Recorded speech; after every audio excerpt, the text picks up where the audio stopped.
पिछले जो मेरा वीडियो था उसमें आप देख लीजिए, जो इसके 3 पार्ट मैंने बना दिए थे। अब ये चौथा पार्ट आप इस चैप्टर का बन रहा है। तो आप नर युग्मकोद्भिद के बारे में पढ़ रहे थे।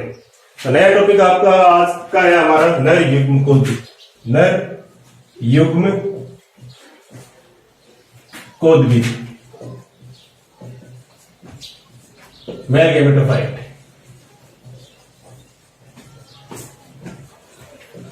मेल गैमेटोफाइट के बारे में हमने थोड़ी सी डिस्कस की थी। इसकी डेफिनेशन मैंने आपको पिछले वीडियो के अंदर बताई थी। मेल गैमेटोफाइट क्या होता है इसके बारे में मैंने आपको बताया, और दोबारा एक बार सुन लीजिए। जो नए विद्यार्थी नए हैं उनके लिए मैं दोबारा वापस एक बार डेफिनेशन बोल रहा हूं। अंकुरित परागकण को नर युग्मकोद्भिद कहा जाता है, ये जान लेना। इसकी डेफिनेशन है आपके अंकुरित परागकण को ही क्या कहा जाता है, नर युग्मकोद्भिद कहा जाता है। जब वर्तिकाग्र की सतह के ऊपर परागकण जाकर के अंकुरित होता है तो उस समय इससे पराग नलिका निकलती है, और उस पराग नलिका युक्त परागकण को ही क्या कहा जाता है, नर युग्मकोद्भिद कहा जाता है।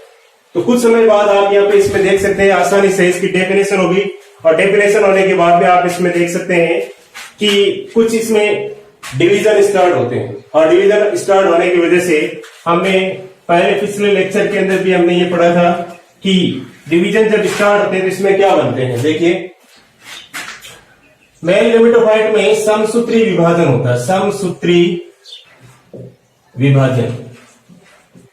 और समसूत्री विभाजन जैसे होता है, इसमें 2 प्रकार की कोशिकाएं बनती है। एक आपके सामने है कायिक कोशिका, दूसरी बन रही है जनन कोशिका।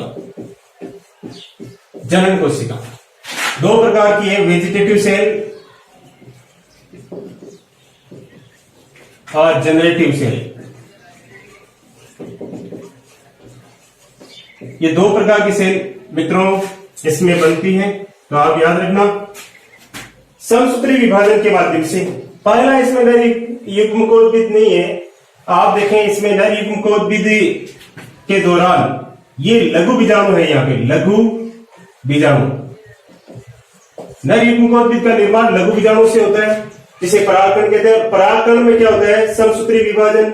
लघु बीजाणु में समसूत्री विभाजन होता है। समसूत्री विभाजन से इसी में 2 प्रकार की कोशिकाएं बनती है। इन्हीं से आगे चल करके नर युग्मकोद्भिद की संरचना का डेवलपमेंट होगा। तो आपको मैंने उस दिन भी कहा था, लघु बीजाणु होता है। लघु बीजाणु को नर युग्मकोद्भिद की प्रथम कोशिका कहा जाता है। नर युग्मकोद्भिद की प्रथम कोशिका कहा जाता है। ये प्रश्न कई बार एग्जामों के अंदर पूछा जाता है। वेरी वेरी इंपॉर्टेंट क्वेश्चन है, ये इंपॉर्टेंट क्वेश्चन है, याद रखना आप इसमें। तो आपको देखो 2 इसमें के इंपॉर्टेंट क्वेश्चन बन गए। पहले तो आपको ये पता होना चाहिए कि परागकण है उन्हें लघु बीजाणु भी कहा जाता है। लघु बीजाणु में होता है समसूत्री विभाजन। समसूत्री विभाजन में समसूत्री विभाजन की वजह से इसमें 2 प्रकार की कोशिकाएं बनती है, एक जनन कोशिका, दूसरी कायिक कोशिका। जनन कोशिका जिसे जनरेटिव सेल कहते हैं, कायिक कोशिका वेजिटेटिव सेल्स कहते हैं। अब देखो, ये जो लघु बीजाणु है वो नर युग्मकोद्भिद की प्रथम कोशिका होती है। नर युग्मकोद्भिद की क्या है, प्रथम कोशिका। इसी से ही लघु बीजाणु से ही नर युग्मकोद्भिद का विकास होता है। तो आप इसको याद रखें, बड़ा इंपॉर्टेंट क्वेश्चन बनता है इससे। अब उसके बाद में देखिए हम बात करते हैं परागकण की।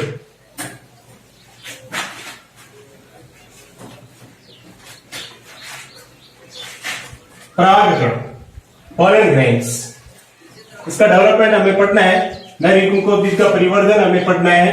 थोड़ी परागकण के बारे में डिस्कस कर लेते हैं। पोलन ग्रेन्स, परागकण, पोलन ग्रेन्स। देखिए इसमें परागकण है, पराग कोषों में निर्मित होते हैं। कहां होते हैं, पराग कोषों में निर्मित। ये याद रखना पहली बात। तो पराग कोषों में निर्मित पुंकेसर की ऊपरी सतह के ऊपर जो उपस्थित परागकोश है उनमें निर्मित होते पोलन ग्रेन्स। और इसकी अगर संरचना आप देखें तो मैंने आपको बोर्ड के देखो दोनों उस साइड में आपको एक स्ट्रक्चर बना के रखी है। परागकण है, ये देखिए परागकण है। इस परागकण में जैसे ही परागकण का निर्माण होता है तो इसमें सामान्यतया एक इसमें केंद्रक होता है और एक होती है इसमें रिक्तिका। रिक्तिका एक से अधिक भी बन सकती है और कुछ परागकणों में एक भी निर्मित हो सकती है। परागकण की जो बाहरी सतह होती है बाह्य चोल कहलाती है, उसको एक्साइन कहते हैं। एक्साइन, बाह्य चोल को क्या कहते हैं? एक्साइन। जो स्पोरोपोलेनियन के बारे में बात करते हैं, पहले बात करते हैं बाह्य चोल के बारे में। बाह्य चोल, एक्साइन, ये देखो सबसे बाहर की परत है, परागकण को सुरक्षा प्रदान करने का काम करती है और स्पोरोपोलेनिन से बनी होती है। स्पोरोपोलेनिन, ये स्पोरोपोलेनिन कहां से बना था? टेपिटम से बना था। उस टाइम आपने देखा टेपिटम से बने स्राव से निर्मित स्पोरोपोलेनिन ये एक प्रकार का कार्बोहाइड्रेट से बना हुआ पदार्थ है। स्पोरोपोलेनिन ये परागकणों की जो बाहरी सतह होती है बाह्यचोल, ये खुरदरी होती है। इस खुरदरी सतह का निर्माण स्पोरोपोलेनिन से होता है। इसी खुरदरी सतह के अंदर क्या होता है, जैसे ये परागकण है, इस परागकण की बाहरी सतह के अंदर ये स्पोरोपोलेनिन बहुत ज्यादा मात्रा में इकट्ठा हो जाता है और परागकण को पराबैंगनी किरणों से बचाने का काम करता है। परागकण काफी मात्रा में, परागकण की बाहरी सतह खुरदरी सतह के ऊपर काफी मात्रा में स्पोरोपोलेनिन का जमाव हो जाता है और ज्यादातर सतह बाह्यचोल का निर्माण कौन करता है? स्पोरोपोलेनिन। बाह्यचोल ये वेरी वेरी इंपॉर्टेंट पार्ट है। उसके बाद में फिर देखिए बाह्यचोल के ऊपर एक ही पतली चिकनी तेलीय सतह पाई जाती है, उसे कहते हैं पोलन किट। पोलन किट कहते हैं। वेरी वेरी इंपॉर्टेंट चीज है ये पोलन किट।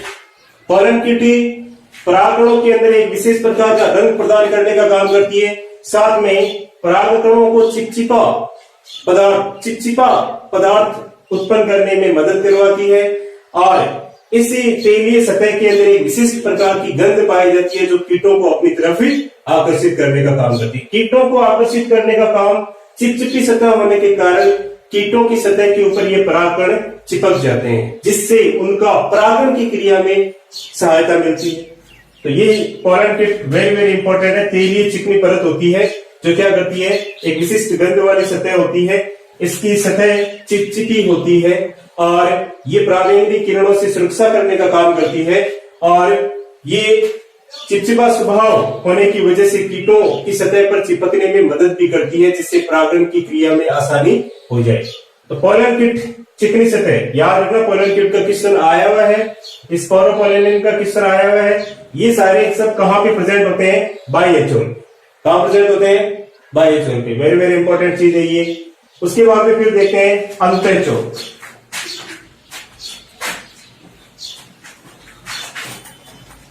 अंतःचोल देखिए, अंतःचोल बड़ा ही इंपॉर्टेंट रोल प्ले करता है। अंतःचोल बड़ा ही रोल इंपॉर्टेंट प्ले करता है। देखिए इंपॉर्टेंट रोल प्ले करता है, कैसे करता है? देखिए अंतःचोल एंटाइन, ये बना हुआ किसका होता है दोस्तों? देखिए ये है पेक्टोसेलुलोज का। पेक्टोसेलुलोज से बना हुआ एक संरचना होती है और अंदर की परत का निर्माण करती है और ये पराग नलिका निर्माण में मदद करती है।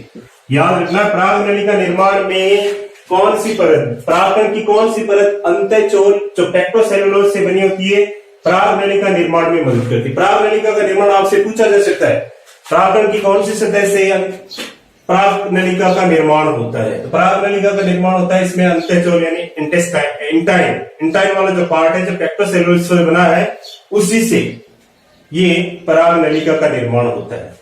तो मित्रों देखिए ये आपके सामने परागकण की संरचना के बारे में चर्चा होगी। परागकण की स्ट्रक्चर मैंने आप यहाँ पे बताई हुई है, संरचना बनाई हुई है। अब परागकण की सतह के ऊपर देखो जनन छिद्र भी पाए जाते हैं। जनन छिद्र के माध्यम से पराग नलिका का प्रादुर्भाव होता है, उत्पत्ति होती है। उसके बाद उसी जनन छिद्र के माध्यम से पराग नलिका निकलती है। Very very important. अब आपके सामने देखो जनन छिद्र यहाँ पे 3 बनाए हुए हैं, 1 2 3। 3 कैसे हैं? द्विबीजपत्री पादपों में याद रखना पराग नलिका परागकण के अंदर 3 जनन छिद्र पाए जाते हैं। वेरी वेरी इंपॉर्टेंट क्वेश्चन है। डाइकोट जो प्लांट होते हैं ना, उनके अंदर 3 जर्म पोर प्रेजेंट रहते हैं, जबकि मोनोकोट प्लांट के अंदर हमेशा ध्यान रखना 1 जर्म पोर प्रेजेंट होता है, सिंगल जर्म पोर प्रेजेंट, याद रखना ये। तो मोनोकोट के अंदर जर्म पोर की संख्या कितनी, जनन छिद्रों की संख्या कितनी? 1। और डाइकोट प्लांट के अंदर जनन छिद्रों की संख्या कितनी? 3। याद रखना ये वेरी वेरी इंपॉर्टेंट क्वेश्चन है। कई बार एग्जाम के अंदर पूछा गया है, नेट के एग्जाम के अंदर, राजस्थान माध्यमिक शिक्षा बोर्ड के एग्जाम के अंदर और अन्य कॉम्पिटिशन एग्जाम के अंदर भी ये क्वेश्चन पूछा गया। आगे देखिए फिर अगला जो हमारा टॉपिक इसमें आपके सामने है, नर युग्मकोद्भिद का परिवर्धन। परागकण की संरचना आपके सामने होगी, वेरी वेरी इंपॉर्टेंट है परागकण की संरचना। इसमें स्पोरोपोलिन से जुड़ा हुआ क्वेश्चन होता है नीट के एग्जाम के अंदर। साथ में अंतःचोल जो इंटाइन वाला जो पार्ट है उससे रिलेटेड क्वेश्चन आता है, और इसके साथ ही बाह्यचोल, अंतःचोल, जनन छिद्र के बाद 3 क्वेश्चन बड़े बड़े इंपॉर्टेंट इसमें बनते हैं। अब हम बात करेंगे नर युग्मकोद्भिद का परिवर्धन। नर युग्मकोद्भिद का परिवर्धन, development of male gametophyte, development of male gametophyte. देखिए डेवलपमेंट ऑफ मेल गैमेटोफाइट, आपको अभी मैंने बताया था कि नर युग्मकोद्भिद है, अंकुरित परागकण को ही कहा जाता है। तो ये रहा आपके सामने परागकण। इस परागकण के अंदर आप देखिए समसूत्री विभाजन होता है, ये आपने पढ़ा पहले। समसूत्री विभाजन से 2 प्रकार की कोशिकाएं बनती हैं। कौन कौन सी?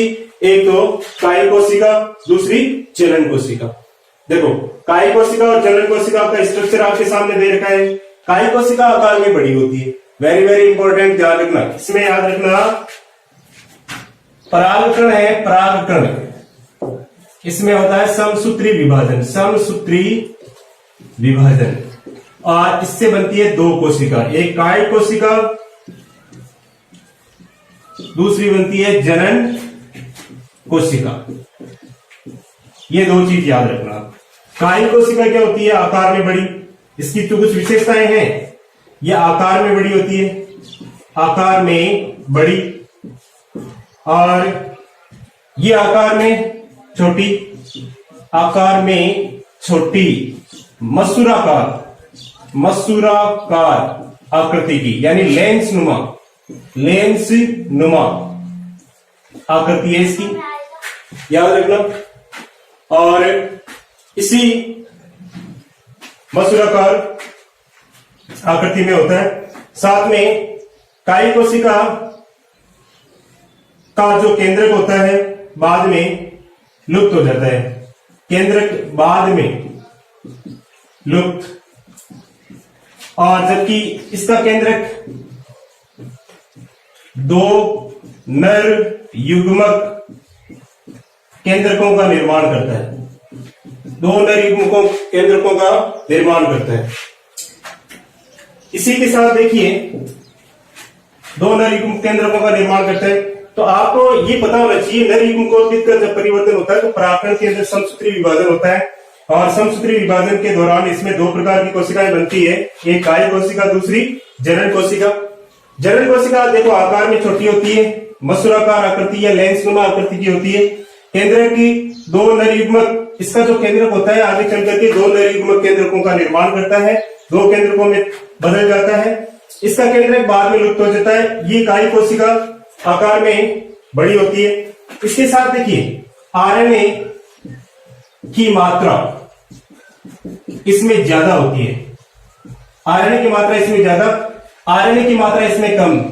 आरएनए की मात्रा कम और डीएनए की मात्रा ज्यादा, डीएनए की मात्रा ज्यादा। ये याद रखना, वेरी इंपॉर्टेंट है। आरएनए की मात्रा इसमें क्या है, ज्यादा होती है और आकार में भी बड़ी होती है। तो ये इसमें थोड़ा सा आपको डिफरेंस याद रखना है। और आप देखिए इसमें काफी बच्चों की इस टाइप के क्वेश्चन गलत हो जाते हैं कि किसकी मात्रा किस इसमें ज्यादा होती है, किसकी मात्रा इसमें कम होती है। तो कायिक कोशिका में याद रखना आरएनए की मात्रा ज्यादा होती है और जनन कोशिका में आरएनए की मात्रा इसकी तुलना में थोड़ी कम होती है, डीएनए की मात्रा इसमें ज्यादा होती है। और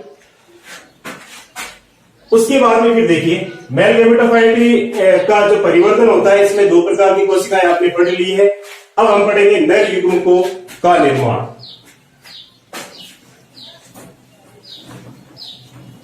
ये जो आपके सामने स्ट्रक्चर बनाई हुई है, देखिए कायिक कोशिका, जनन कोशिका, ये दो प्रकार की कोशिका इसमें स्ट्रक्चर में दिखाई गई है।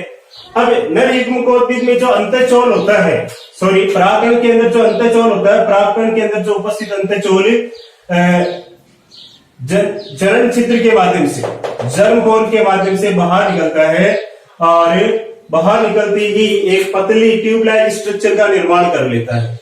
इस ट्यूब लाइक स्ट्रक्चर को कहते हैं पराग नलिका, ठीक है, पोलन ट्यूब कहते हैं इसमें। अब पोलन ट्यूब में कुछ समय बाद इसमें जो दो केंद्रक रहते हैं, पराग नलिका का निर्माण, अंतःचोल करता है।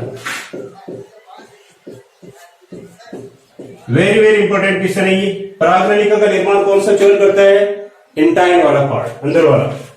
अब अगला जो आपका टॉपिक है नर युग्मकों का निर्माण। नर युग्मकों का निर्माण देखिए, इसके अंदर हम बात करते हैं थोड़ी। नर युग्मकों का निर्माण, मैंने अभी आपको कहा था कि कायिक कोशिका और जनन कोशिका दोनों के एक एक केंद्रक अलग अलग होते हैं। ये आकार में कोशिका क्या होती है, छोटी होती है, ये आकार में कोशिका बड़ी होती है। तो इसका जो केंद्रक होता है, जनन कोशिका केंद्रक, और ये कायिक कोशिका केंद्रक, कायिक कोशिका केंद्रक, जनन कोशिका, इसमें क्या होता है, समसूत्री विभाजन। कायिक कोशिका जनन कोशिका केंद्रक के अंदर विभाजन होता है, विभाजन, और विभाजन होता है तो इससे दो नर युग्मक केंद्रक का निर्माण होता है। दो नर युग्मक केंद्रक का निर्माण होता है समसूत्री विभाजन के द्वारा, और जो पराग नलिका में स्थिर रहते हैं, पराग नलिका में स्थिर रहते हैं। ये कोशिका कायिक कोशिका केंद्रक है। कुछ समय बाद लुप्त हो जाता है, कुछ समय बाद ये लुप्त हो जाता है। Very very important. ये प्रोसेस कब स्टार्ट होता है, ये प्रोसेस तो स्टार्ट होता है परागण की क्रिया के दौरान। परागण की क्रिया के दौरान ये सारी की सारी प्रक्रिया कब स्टार्ट होती है, जब वर्तिकाग्र की सतह पर परागकण आकर के एकत्रित होता है, परागण की क्रिया वहां पे संपन्न होती है, तो उस समय परागकण से पराग नलिका का निर्माण होता है। उसी दौरान इसके जो केंद्रकों का विभाजन स्टार्ट हो जाता है, और केंद्रक विभाजन के दौरान इसमें दो नर युग्मक केंद्रकों का निर्माण होता है। दो नर युग्मक केंद्रक, जैसे मैंने अभी आपको बताया, जनन कोशिका के केंद्रकों से निर्मित होते हैं, जनन कोशिका के केंद्रकों से निर्मित होते हैं। इसी में आप देखिए जो अगला आपने इसमें कुछ बड़े इंपॉर्टेंट क्वेश्चन आते हैं, इंपॉर्टेंट एग्जाम्पल से जुड़े हुए क्वेश्चन आते हैं, एग्जाम्पल से जुड़े हुए क्वेश्चन आते हैं। तो आप एग्जाम्पल को याद रखना। इसमें परागकण जैसे अंकुरित होता है, तो ये परागकण की क्रिया है, पराग नलिका में केंद्रकों का निर्माण परागण की क्रिया के दौरान दो नर युग्मक केंद्रकों का निर्माण होता है।